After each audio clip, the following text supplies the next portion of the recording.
So in the last video, we looked at performance profiling. In this video, we're going to look at memory profiling. And to demo this, we've got this simulated memory leak class. If I click onto it to go to the code, then we've got this, which kind of simulates it-ish. If you've got a big complicated project, you might have accidental references that you don't know you're holding onto. And maybe over time, you're keeping hold of those references so the garbage collector can't collect them.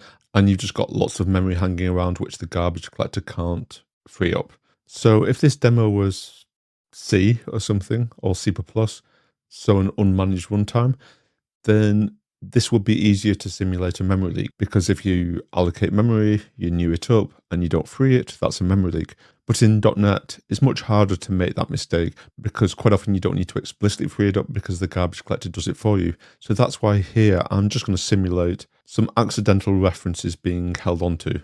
So this code isn't a real world scenario, it's literally a loop which allocates some memory. Imagine there's some code here which is just doing something, it doesn't really matter what. And then every so often, so in this case every third iteration, we accidentally leave a reference to that memory hanging around. So in this case I've just created a list for it. And then to slow it down a bit, we've just got to sleep for 1 second every iteration. So the idea being that the garbage collector will free up this memory unless it's the third iteration where we're accidentally holding a reference onto it. So this is the memory leak, but we can also see in the graph, as we saw before when we ran it, if I do that again, do you remember that we've got this monitoring?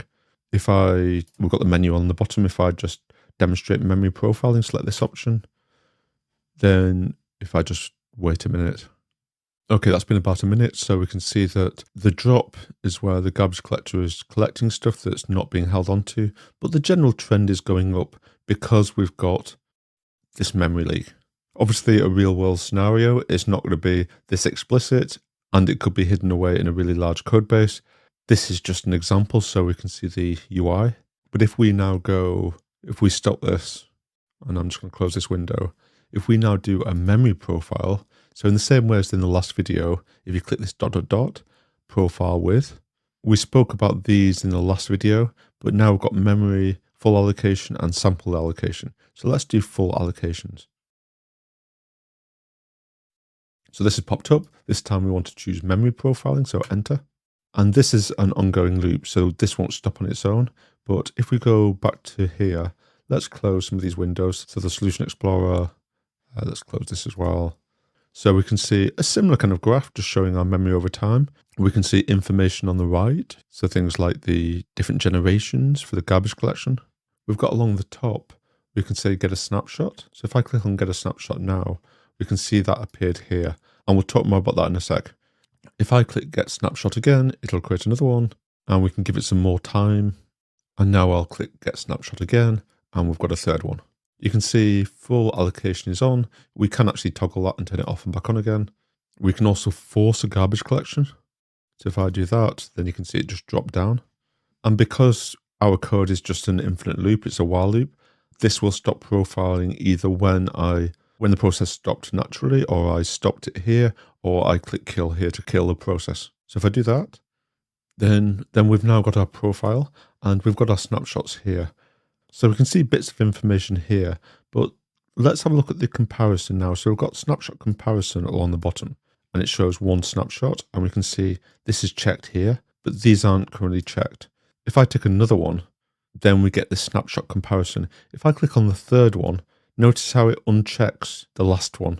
So it only lets you do 2, and you've got your comparison here. I could then click on compare, and that'll show a comparison. So new objects are objects that are new since the first snapshot, the left-hand side of the comparison. Dead objects are ones that have been garbage collected, and survived objects are ones that have persisted between the snapshots. And we've got objects here, and then you've got the same for bytes as well. So we can see that the number of bytes is growing because we've got the delta there. On the left-hand side, I don't know whether a breadcrumb is the right term for it, but you can click on here and you can click back on here to go there. If I go back to the profile and do something else, so for example, say I double click on a snapshot, so that drills into the snapshot, then that's now here. So I guess it is kind of a breadcrumb. But by doing this, we get more information about that snapshot. So we get some nice charts, all of these things like sparse arrays and finalized objects. You've got an eye icon next to it. If you click on that, it will open in your browser the documentation for what that actually means. So for sparse arrays, it's an array that's been allocated but isn't really being used. And you've got various things like string duplicates, which aren't found at the moment, but that's multiple string allocations which have the same text data in there. And there's loads of stuff here, so I can like drill into things and click on specific areas to drill in and then go back in the breadcrumb. There's all these tabs along the top, so I can look at the types involved and go through each of these with different visualizations and information. So I can click through here. I can expand out here so we can see our list of bytes. I won't go through all of these, but if we look at instances, we can see this simulated memory leak, which is our class. If I double click here, then it's gone into that, and we can actually see that list which is causing the issue. So without looking at code, we can find the name of the field that's holding this memory information.